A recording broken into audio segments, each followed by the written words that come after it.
Bonjour Marie, Bonjour, bienvenue. merci. Euh, comment c'est arrivé alors cette venue ici? Parce que tu avais fait un stage en février 2021 Oui, et donc il y avait eu d'expériences de réalisation et d'éveil hein, à l'époque. oui. Et puis bah là on est en 2023 et qu'est-ce qui a déclenché en fait le fait de venir? Comment ça s'est passé? En fait, évidemment, avec la pandémie, c'était plus compliqué de voyager. Alors, j'ai sauté sur l'occasion cette année de pouvoir venir faire le stage ici Hmm, en présentiel au lieu de en virtuel que j'ai fait les 2 dernières années, en fait, l'année dernière et en 2021. hmm, Puis, il y a aussi la réalisation. Il y avait vraiment quelque chose qui avait besoin d'être lâché.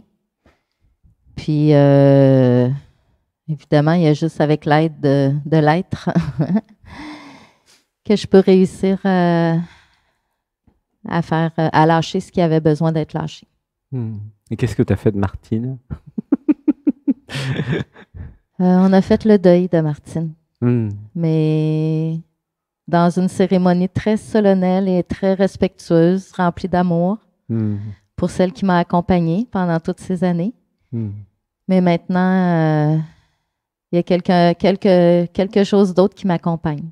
hmm, Quelque chose de vierge, hmm. complètement, De nouveau. sans aucun programme, sans aucune structure, Hmm. quelque chose qui est là juste à découvrir. Et tu sens cette liberté, ce potentiel.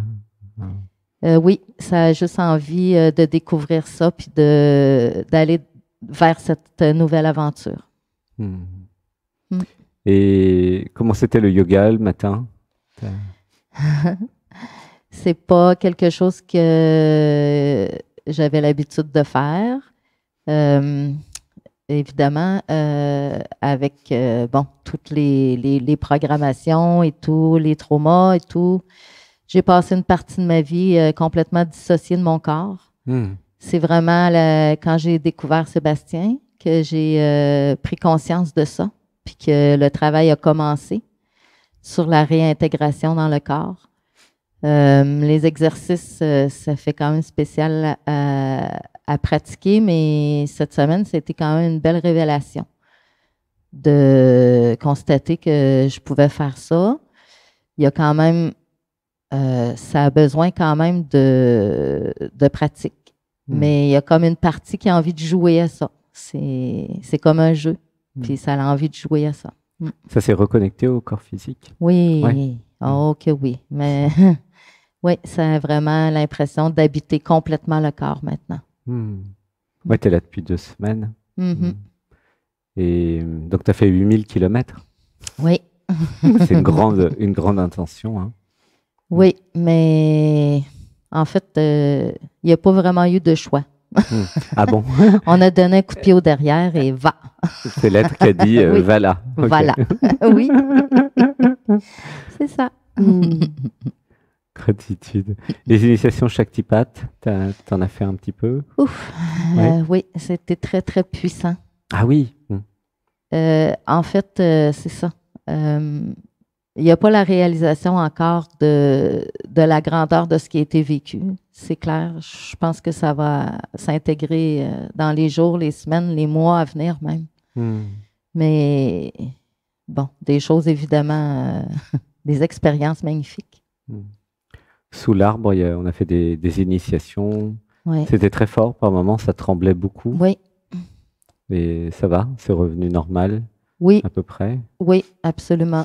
Ça tremblait énormément, mais ça n'avait pas peur. C'était juste l'expérience, puis c'était parfait.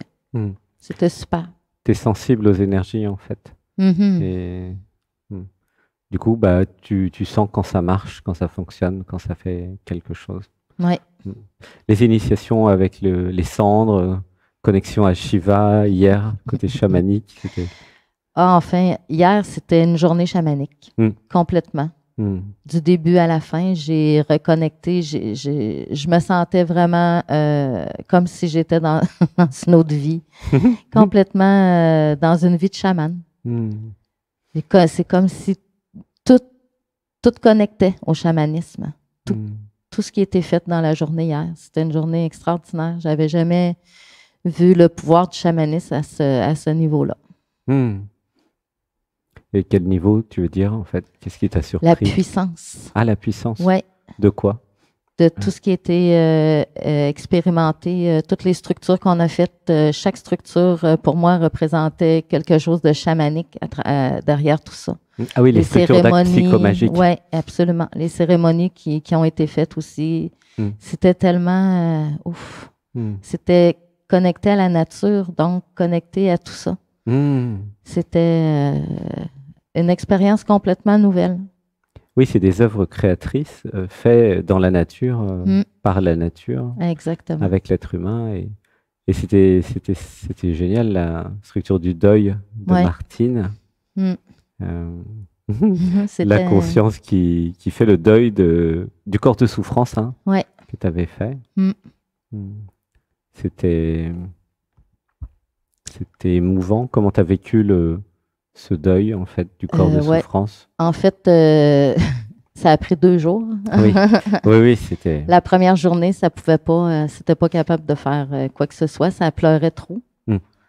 Mais quand je suis retournée à l'endroit où j'avais laissé la structure la veille, quand je suis arrivée, il n'y avait plus rien. Il y avait quelques éléments de ma structure, tout un peu éparpillés, mais il manquait le cœur de la structure. Puis on dirait que c'est là que le deuil a commencé. Parce que par la suite, j'ai été capable de refaire la structure sans... Ça pleurait plus. Oui. C'était en paix. Puis c'est ce qui a permis de pouvoir procéder à la cérémonie finalement. Parce que la veille, j'aurais jamais été capable de faire ça. J'avais l'impression qu'on voulait m'arracher une partie de moi-même.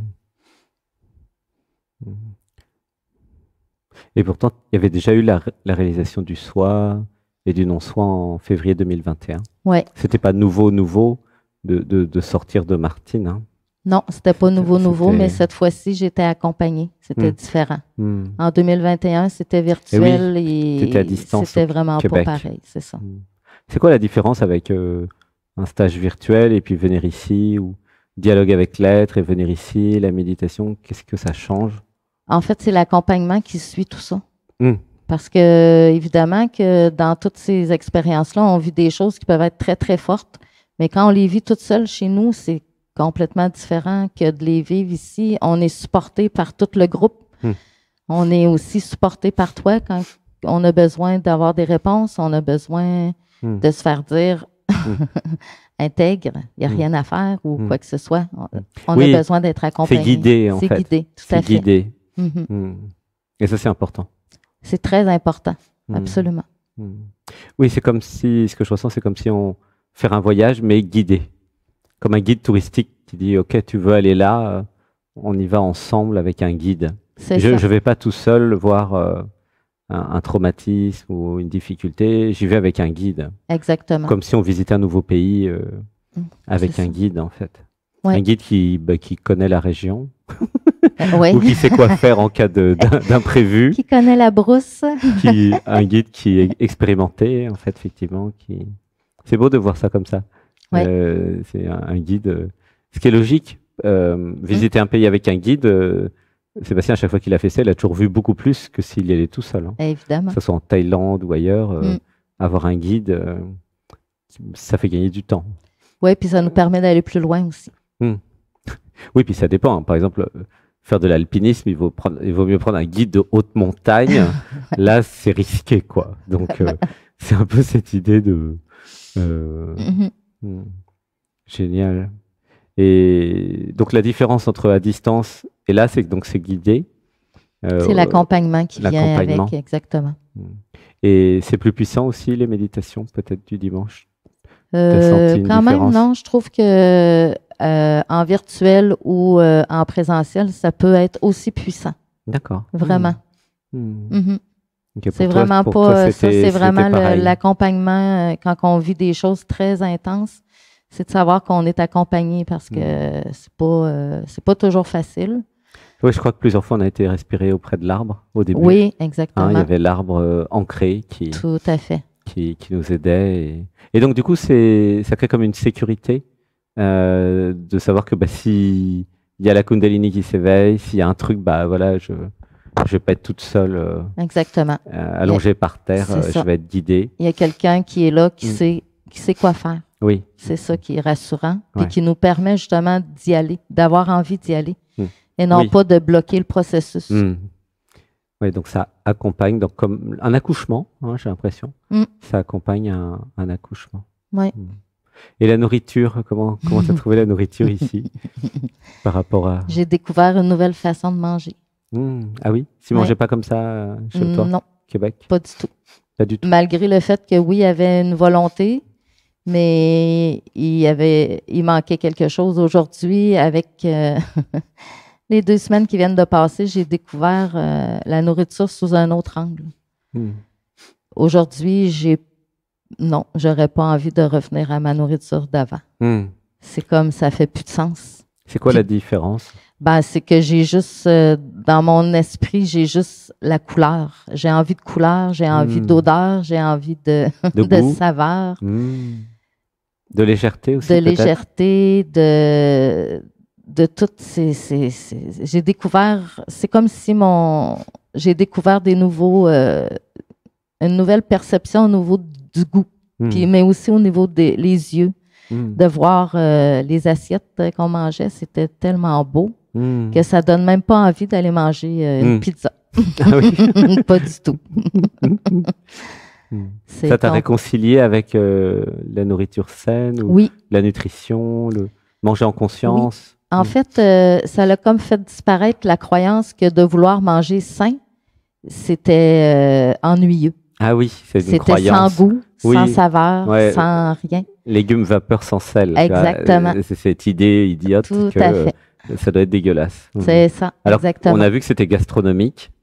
Oui, absolument. Avec le quinoa noir, le riz noir, des lentilles, des tartes. Des tartes aux oignons d'églantine, tartes sans gluten et même confiture sans sucre. Absolument. Puis la surprise de voir à quel point c'est très simple de se séparer du sucre. Oui. Notre corps, il comprend très bien que ça peut être remplacé, puis ça comble. Ça comble. Ça n'a pas besoin d'avoir plein de sucre. Une petite quantité de sucre à tous les jours, du sucre d'une autre façon dans que les fruits. Dans les fruits, absolument. Dans les confitures sans sucre. C'est ça.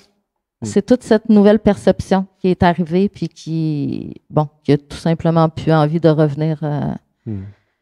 Non. Et le pain sans gluten toute la semaine, c'était comment? Parfait. C'était bon? Tout à fait.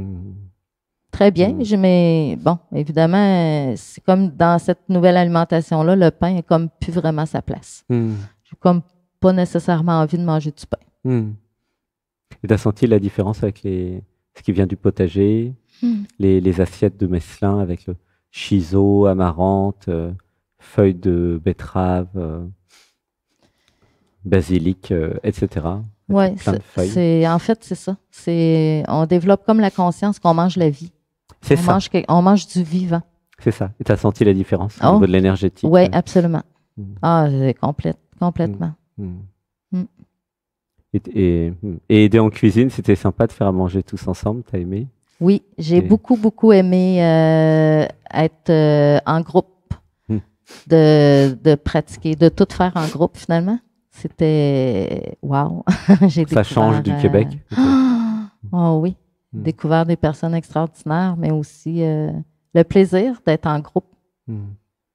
Et par rapport à tout ce que tu as appris avec tes nouvelles thérapies, puisque tu as appris plein de nouvelles choses, tu as fait le lien avec ce qu'on a fait ici et tous tes outils déjà que tu as pour enlever les addictions, pour faire tout ça. Tu as vu le lien et tu as créé des liens, il y a eu des réalisations là-dessus? Oui, beaucoup de prise de conscience, absolument. Mais il reste encore du travail parce que c'est comme, il y a un peu de confusion encore dans tout ça parce qu'il y a comme, il y a comme la révélation un peu que c'est peut-être même pas nécessaire. C'est pas clair encore. Ah, OK. Qu'est-ce qui n'est pas nécessaire? Ben, de passer par tout un processus thérapeutique. C'est comme si on dirait que la vie est en train de me montrer comme un nouveau chemin aussi. Une voie rapide. Une voie rapide. Une voie plus rapide. Absolument. Bah, tant mieux, une optimisation, pourquoi pas? Peut-être que ça pourrait être utile pour certaines personnes, peut-être pas pour d'autres. Je pense que c'est vraiment selon chacun. Oui. Évidemment. Ce que j'ai compris, c'est que toutes les techniques sont bonnes, mais qu'elles sont adaptées à chacun en fonction des cas de figure et de l'historique. Mais c'est comme si tu avais une palette de couleurs et tu sauras le moment venu, en fonction de la personne, quelle palette utiliser. Et plus il y a de techniques, plus il y a de technologies de savoir, et plus ça donne des outils, peut-être même inventer des nouveaux outils et cumuler, combiner des outils, pourquoi pas. Ça peut être bien.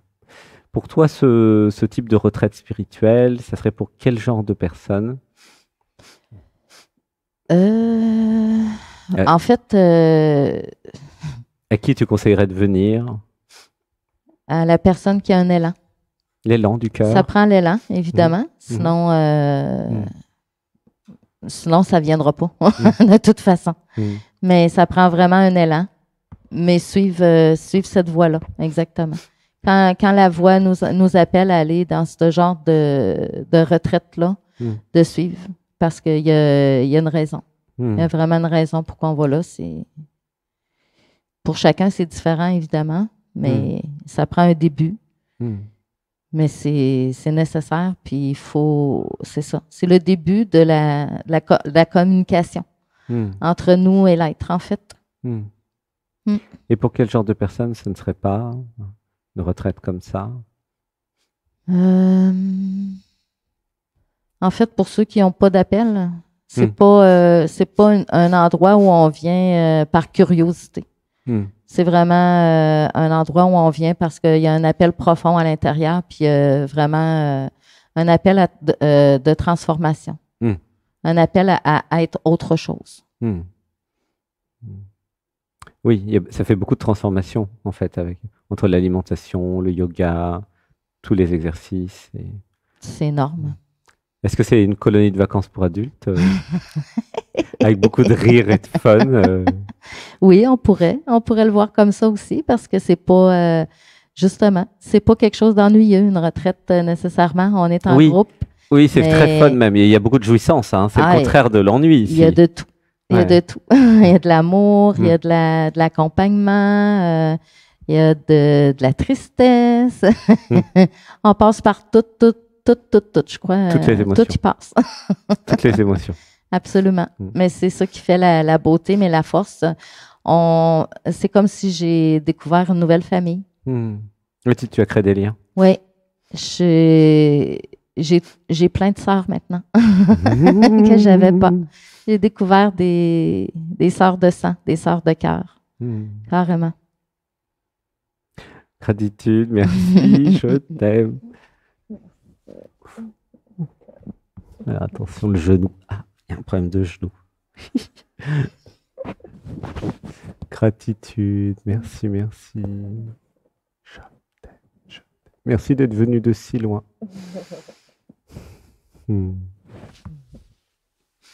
Gratitude. Merci, on va dire au revoir. Merci.